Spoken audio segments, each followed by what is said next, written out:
Assalamualaikum warahmatullahi wabarakatuh. Salam sejahtera bagi kita semua.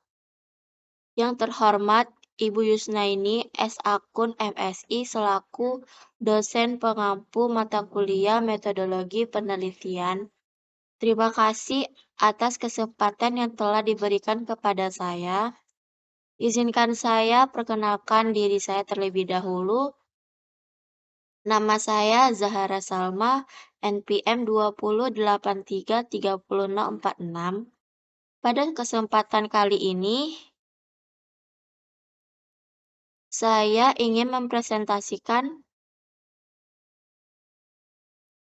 proposal penelitian yang berjudul Penerapan Standar Akuntansi Keuangan Entitas Mikro Kecil dan Menengah atau SAK EMKM pada penyusunan laporan keuangan usaha dagang toko ingin maju. Yang pertama, pada bab 1, terdapat pendahuluan yaitu latar belakang, rumusan, dan tujuan masalah, manfaat, dan penelitian. Latar belakang.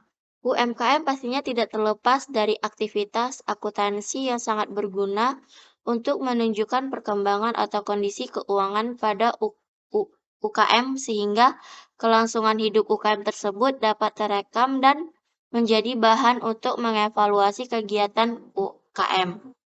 Tingginya potensi UKM dalam perkembangan perekonomian tidak diimbangi dengan kualitas UKM seperti kurangnya pencatatan dan pengelolaan keuangan yang merupakan faktor kunci dalam keberhasilan UKM tersebut.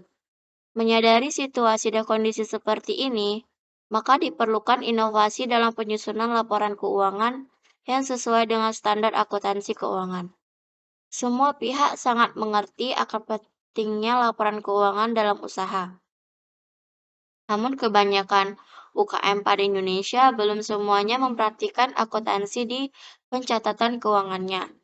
Masih banyak dari mereka yang menghadapi kendala pada penyusunan laporan keuangan. Rumusan dan tujuan penelitian yaitu untuk mengetahui bagaimana penerapan SAK EMKM pada penyusunan laporan keuangan usaha dagang toko ingin maju dan untuk mengetahui kendala apa saja yang dihadapi usaha dagang toko ingin maju dalam penyusunan laporan keuangan. Manfaat penelitian.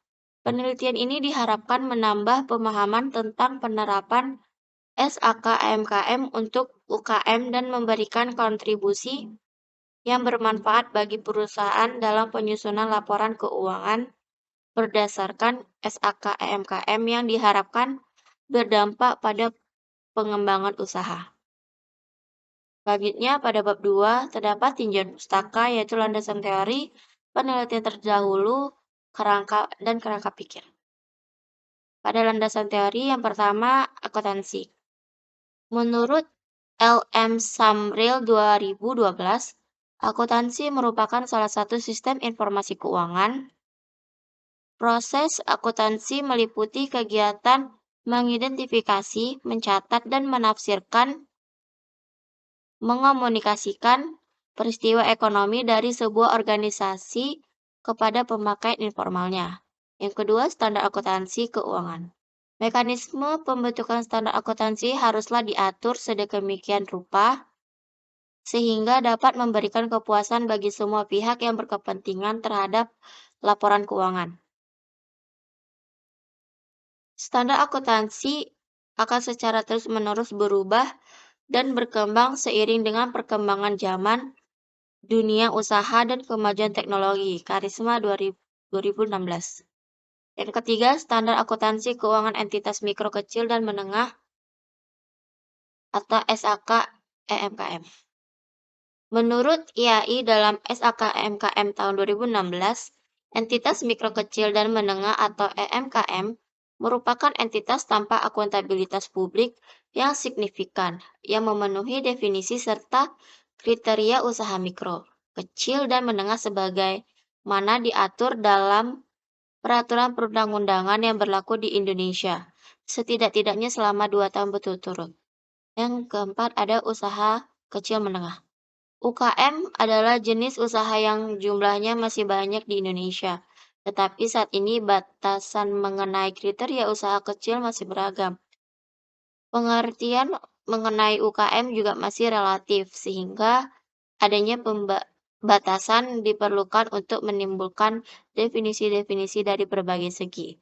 Huta Gaol tahun 2012. Selanjutnya penelitian terdahulu.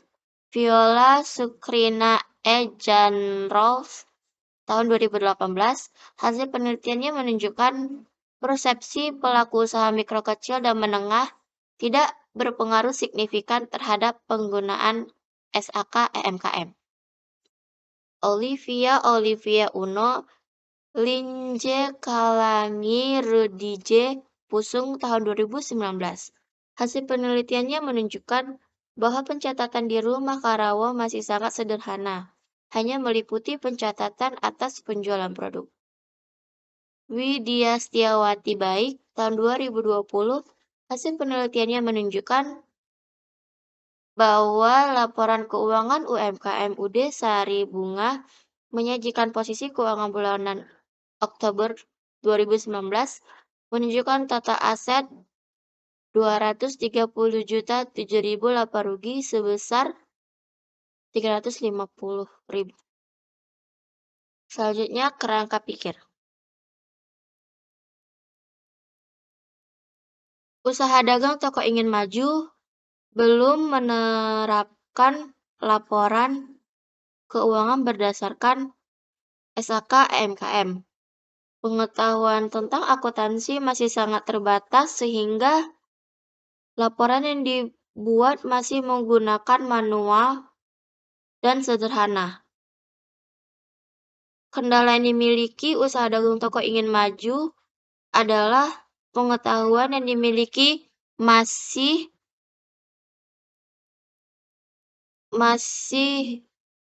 terbatas. Selanjutnya ada bab 3 yaitu metodologi penelitian. Yang pertama, lokasi dan waktu penelitian. Lokasi penelitian ini bertempat pada usaha dagang toko ingin maju yang beralamat di Jalan Kelambir 5, Kelurahan Tanjung Gusta, Kecamatan Medan Al-Fatihah, Kota Medan, Medan, Sumatera Utara. Penelitian ini dimulai pada bulan Februari 2022 sampai dengan skripsi proposal ini selesai. Yang kedua ada teknik pengumpulan data. Pertama, observasi, yaitu pengumpulan data dengan cara melakukan pengamatan secara langsung pada objek yang diteliti. Yang kedua, ada wawancara, yaitu mengadakan wawancara secara langsung, secara terstruktur, kepada narasumber yang merupakan pemilik sekaligus manajer keuangan usaha dagang toko ingin maju. Yang ketiga, teknik dokumentasi, yaitu berupa kumpulan bukti-bukti dan keterangan yang tertulis yang dimiliki perusahaan sesuai dengan tujuan penelitian ini. Selanjutnya, jenis dan sumber data. Jenis data yaitu data kualitatif, yaitu data yang disajikan secara deskriptif atau berbentuk uraian. Selanjutnya ada data kuantitatif, yaitu data yang berisikan informasi mengenai pencatatan atas transaksi keuangan usaha dagang atau ingin maju. Yang kedua ada sumber data, yaitu sumber data primer. Dalam penelitian ini adalah wawancara pada karyawan bagian keuangan usaha dagang toko ingin maju. Yang kedua data sekunder. Dalam penelitian ini adalah laporan keuangan usaha dagang toko ingin maju. Selanjutnya ada metode analisis data. Data yang berhasil dikumpulkan, disusun dan dianalisis dengan menggunakan metode deskriptif kualitatif dengan lebih banyak bersifat uraian dari hasil wawancara dan studi dokumentasi serta melakukan perbandingan laporan keuangan yang sesuai dan yang belum sesuai dengan SAK EMKM dan kenyataan yang terjadi di lapangan. Data yang telah diperoleh akan dianalisis secara kualitatif serta diuraikan dalam bentuk deskriptif. Demikian presentasi proposal saya. Saya ucapkan banyak terima kasih. Assalamualaikum warahmatullahi wabarakatuh.